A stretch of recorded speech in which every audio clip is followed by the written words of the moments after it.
নমস্কার বন্ধুরা, পাঁচমিশালি রান্নাঘরে আপনাদের সবাইকে স্বাগত। আজ আমি বানাবো ম্যাঙ্গো স্লাইস আইসক্রিম। আসুন দেখি আমি ম্যাঙ্গো স্লাইস আইসক্রিম কিভাবে বানাই। ম্যাঙ্গো স্লাইস আইসক্রিম বানানোর জন্য আমি প্রথমেই নিয়ে নিচ্ছি হুইপ ক্রিম পাউডার। আমি পাউডার ইউজ করি, আপনারা লিকুইডটাও ইউজ করতে পারেন। আর দিয়ে দিলাম হাফ কাপ একদম ফ্রিজের ঠান্ডা দুধ। 1 কাপ হুইপ ক্রিম পাউডার দিয়েছি আর হাফ কাপ ফ্রিজের ঠান্ডা দুধ দিয়েছি। ভালো করে মিশিয়ে নিলাম। নিয়ে এবার ইলেকট্রিক বিটারের সাহায্যে বিট করে নেব। যেমন কেকে হুইপ ক্রিম বিট করি ওরকম করার প্রয়োজন নেই, মোটামুটি একটা ফ্লপি ভাব আসলেই হবে। এখন আমি এর মধ্যে দিয়ে দিচ্ছি হাফ কাপ আমের পাল্প। এখানে আমি ঠান্ডা করে নিয়ে আমের পাল্পটা দিয়েছি, তাহলে আইসক্রিমটা ভালো হবে।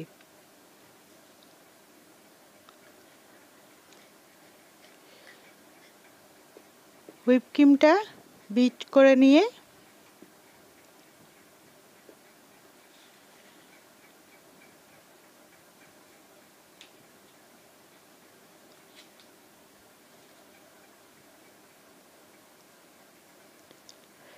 এখন আমি এর মধ্যে দিয়ে দিচ্ছি 2 চামচ গুঁড়ো দুধ। আমি এখানে চিনি ব্যবহার করব না, কারণ হুইপ ক্রিমের মধ্যে আগে থেকেই চিনি আছে। এই হুইপ ক্রিম পাউডারটা আগে থেকেই মিষ্টি থাকে।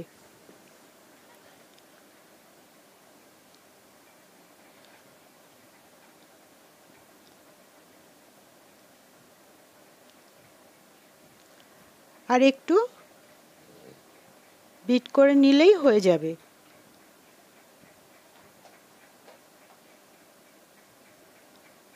আইসক্রিমের মিশ্রণটা রেডি হয়ে গেছে।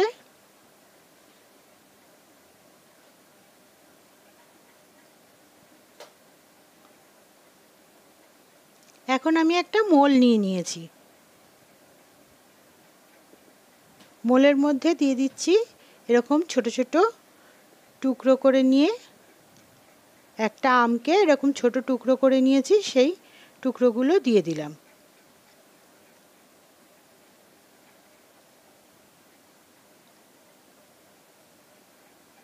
আমি এখানে হিমসাগর আম ব্যবহার করেছি, আপনারা চাইলে যে কোনো মিষ্টি আমই ব্যবহার করতে পারেন।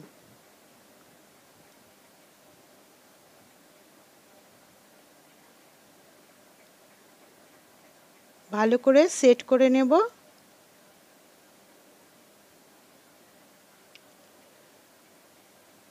এবার যে বিট করে রেখেছিলাম হুইপ ক্রিমটা, সেটা মিশ্রণটাকে ঢেলে দেব।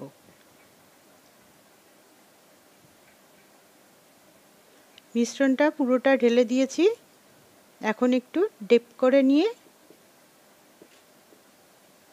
একটু সেট করে নিলাম।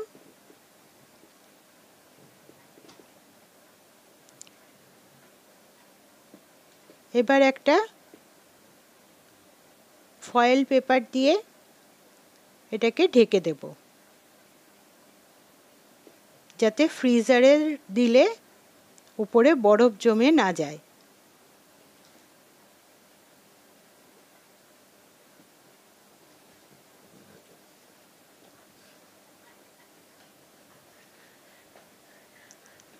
এবার ফ্রিজারে রেখে দিয়েছিলাম ওভারনাইট। তারপরে বার করেছি, বার করে 2-3 মিনিট এমনি রেখে দিয়েছিলাম। আইসক্রিমটা খুব সুন্দর জমেছে।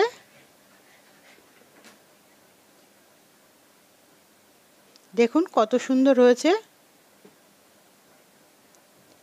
এবার এটাকে আমি একটা ছুরির সাহায্যে স্লাইস করে নেব।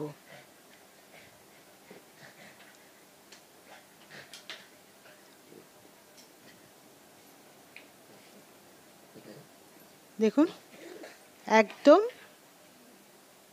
কেনা আইসক্রিমের মতোই হয়েছে। কত সুন্দর হয়েছে দেখুন, দেখতে যেমন সুন্দর হয়েছে খেতেও কিন্তু ততটাই সুন্দর। আপনারাও এভাবে বানিয়ে আমাকে অবশ্যই কমেন্ট করে জানাবেন কেমন লাগলো। ভিডিওটি ভালো লাগলে লাইক, শেয়ার ও সাবস্ক্রাইব করবার অনুরোধ রইল।